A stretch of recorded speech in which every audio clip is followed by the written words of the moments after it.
Hey everybody, welcome to Dad Talk. Today I am here with Mr. Errol Webber. How you doing, my man? I'm doing very well. How are you? Doing good. Tell everybody a little bit about yourself. So I'm Errol Webber, candidate for California governor, and we have a lot of work to do in California. A little. Just a little. Just a little. It's been a lot of work. California has been in a situation over the past year where we have been under a lockdown by a governor who does not care about the many millions of people who are disadvantaged by the lockdowns, creating even bigger wealth gap by the whole middle class just like finding reasons to escape California. You have churches being shut down for almost a year. Seen it, yeah. And then there are all these Democrats who are quite fine with going against these COVID lockdown orders that they and Governor Newsom are foisting all over Californians. It is important for us to make sure that we protect our Constitution. Our First Amendment right has been trampled upon, our right to assembly, our right to press, our right to religion, to petition our government for grievances, that has been trampled upon. We saw the beginning of last year, they were trying to push red flag laws in California, and that was another problem. So now our Second Amendment right is being trampled upon, our Fourth Amendment right to privacy is trampled upon, our Fifth Amendment right to due process is trampled upon. And then you have the handling of the COVID response, where California and many other liberal states keep trying to cast the blame on President Trump for COVID response, when they must remember the 9th and 10th Amendment talking about the separation of powers.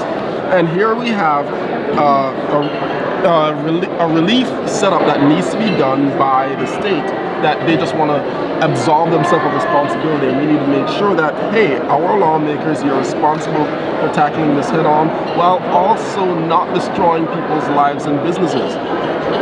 We have seen studies, recent studies, that California is having similar numbers per capita of COVID cases as Florida, and they've taken totally different approaches toward how they handle it.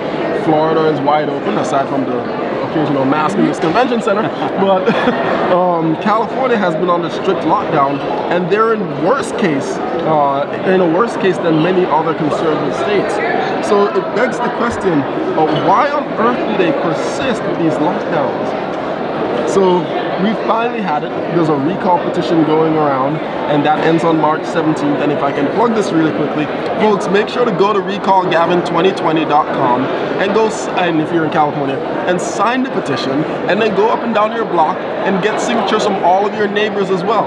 We need 1.495 million signatures to trigger the recall election. We have 1.85 million signatures already. Awesome. And we're going towards 2 million, 2.1 million, just to make sure that while the Democrats are throwing out signatures, because all of a sudden they care about signatures, that we'll be able to make this recall election happen. Well, Errol, one of the number one issues that we talk about here is the fatherless issue. Yes. And the fathers have been affected so bad by COVID because they've shut a lot of the courts down and they won't do Zoom hearings. And I know California is one of the worst states for that right now. I've talked to a lot of the fathers that just do not have access with their kids right now. Can you speak to that issue a little bit? I can, because I have two crying families crying to me on the phone right now. One of them in Ventura County, the other one in Sacramento County, where they're dealing with CPS issues right now with the family courts. Right. And they, both sets of parents, have lost custody of their kids. One of them for the past 4 years. Another one was a newborn that they haven't been able to see their kid. And now that's one big issue. Another big issue is that over the past few decades, we have been incentivizing fatherless houses through the welfare programs in California, where you can't have a father in the house if you want to get this benefit or that benefit. Well, what we've seen over time, and I want to show you cause and effect. When you rip the father out the house, or you rip the mother out the house, when you rip one parent out the house, well, you have two options for that other parent. They're either taking welfare help, or they're working 2 or 3 jobs to make ends meet. But what do you think happens if the kid is going to school 8 a.m. to 2 p.m., but the parent is at work from 7 a.m. to 9 p.m. Right. Who's raising that kid from 2 p.m. to 9 p.m.? Television. Oftentimes, television or the streets. So here you have the school to prison pipeline becoming even worse. Here you have more juvenile delinquency. So here we are, we're making more juvenile delinquents because one, there isn't the structure of a two-parent household. Two, there isn't conservative values being promoted and championed in many of these households. And sometimes generationally, one bad set of parents influences another bad set of children, influences another bad set of children, and going on. And we have this situation where people go, well, how are we going to fix this issue if, even if we were to bring fathers back into the house, many of them are in jail? How do we get, like, of course they're in jail for something they did wrong.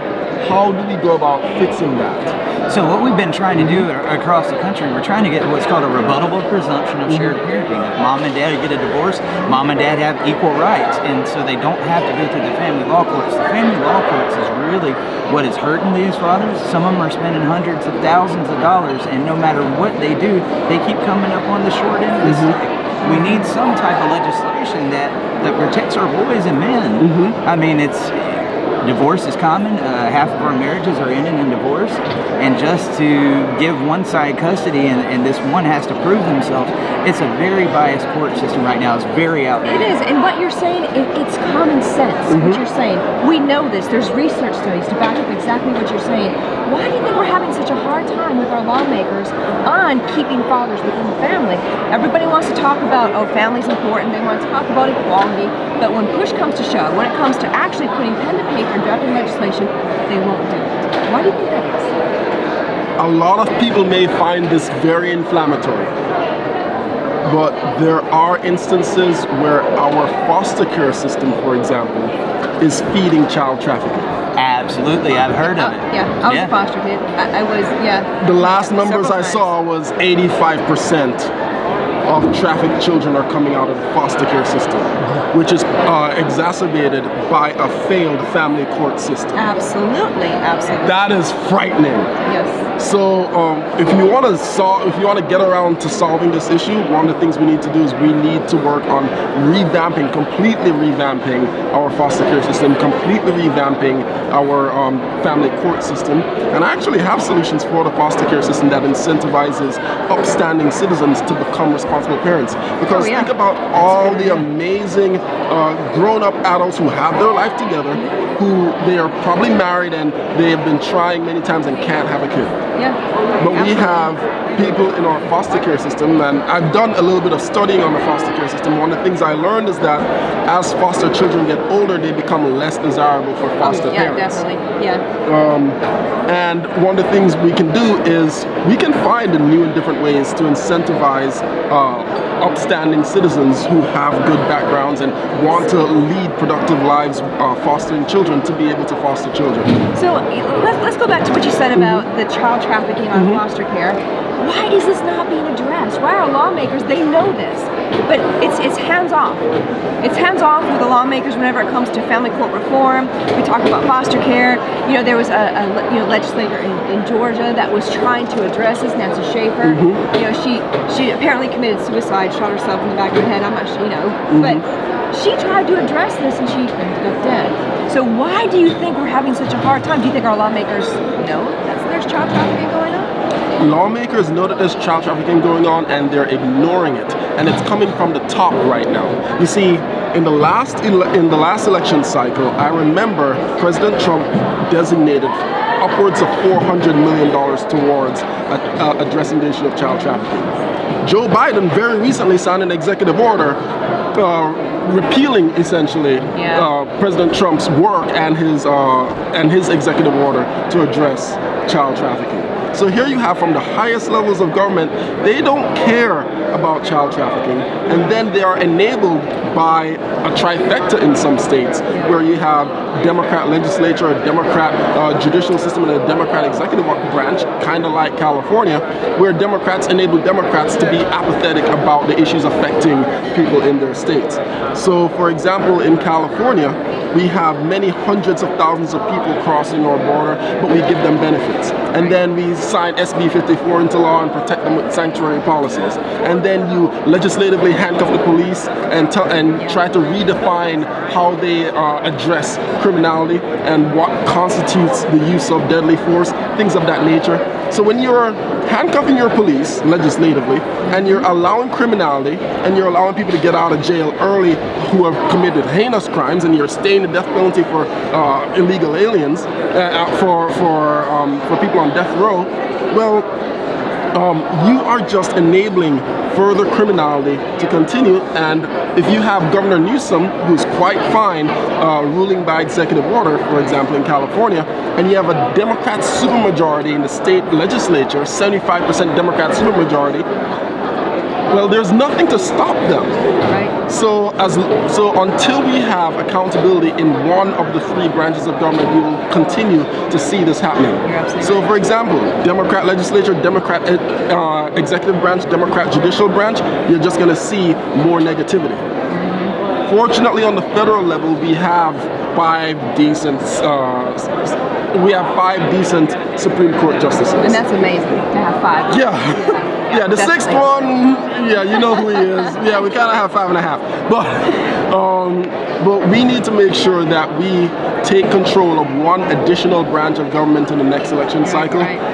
Even if it's just taking over the House or the Senate, and then also getting a Republican back in office as president, and making sure we hold on to the Supreme Court. But yeah. And I'm very encouraged because generally we think of California, we think of so far left, that they are so far removed from the rest of the country. But I don't think that's the case. There's Californians like you that are rising up and say, look, I've had enough. We want family values. Absolutely. So right now, in the last election cycle when people ran for governor, it was a 65-35 split for Democrats. And we have to do a lot more to get people to register as Republican, and also reaching out to what has been historically seen as low information voters who don't know that they're voting for their own demise. And get them to finally recognize that, hey, you are hurting yourself with your vote, and it's time to make a business decision. Because if you keep voting for Democrats, they're going to continue shutting down your businesses. They're going to continue stripping you of your rights. They're going to continue taking your kids from you. They're going to continue not caring about your safety. So finally, let us make a business decision about our lives. Let us protect our right to free speech. Let us protect our gun rights. Let us protect our ability to go to church. Let us make sure that we can run our business. Let's make sure that we end the lockdowns. Let's make sure that they finally care about security in the state of California and all across the U.S. You're absolutely right. One thing I like about you, Errol, is when she asked you about CPS, a lot of times we would ask people about this, we get these cookie cutter answers. You went straight after it and you gave an amazing answer. Right. So I want to carry on this conversation a little bit later on, and let's get a long interview, because I think we got many more questions for you, and I believe our audience would like to hear it as well. Certainly. If they'd like to keep up with what you are doing, where can they find you? You can find out more at webberforcalifornia.com. Errol, so nice to meet you, my man. Thank you so much. All right, guys, stick around. We'll be right back.